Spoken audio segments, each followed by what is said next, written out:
Today I'm joined by a very special guest. His name is Teddy Craies and he is the WA President of the Health Australia Party. Teddy, welcome. Thank you, Bess.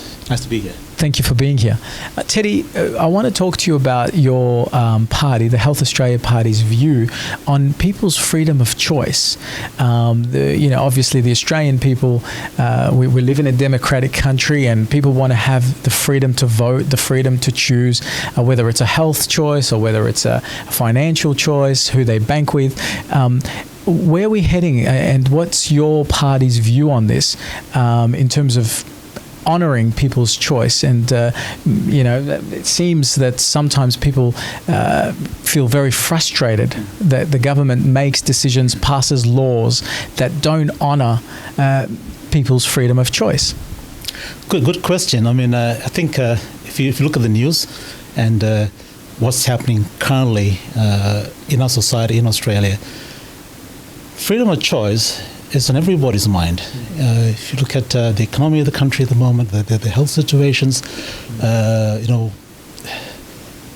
the choices that parents have in their own family units, with their children, in the banking system, in the types of effects the environment is going to have on them and the health by decisions made by the government. At what point does the government need to come and make a consultation with the community to understand what the community feels about it? The Health Australia Party, our platform is that everyone has the freedom of choice in choosing the type of health they want for themselves, for their family, for their children, for their community. All right. So your health is very important for you. All right. That's if you don't have good health, you're going to suffer. So having good health makes good sense. So freedom of choice is a given right in any democratic country. All right? For any human being, freedom of choice is a given right for any human being to choose the life they want to live, as long as their choices are within certain boundaries that doesn't, create problems for other people. All right? So there are laws there, and the government creates laws and create policies and everything else, but these are there to make sure there's certain order in place, so we can live in a society where we understand how we need to treat each other.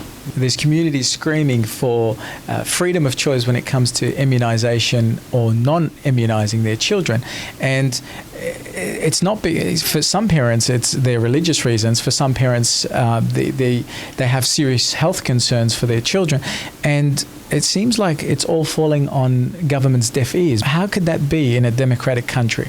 The question is, at what cost is this to every individual's health? And I think government needs to take that into account.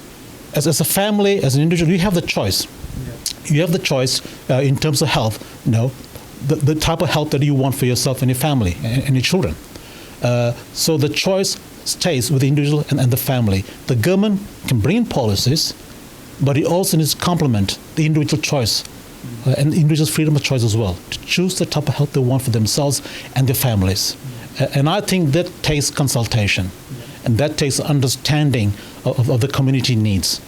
But not just one group, but everyone's. And how best do we fit that it helps everybody else? It's got to be equal. Teddy, thank you so much for your time. Thank you, Bess. Pleasure to be here. Thank you. I'm Tadros for Undercurrent.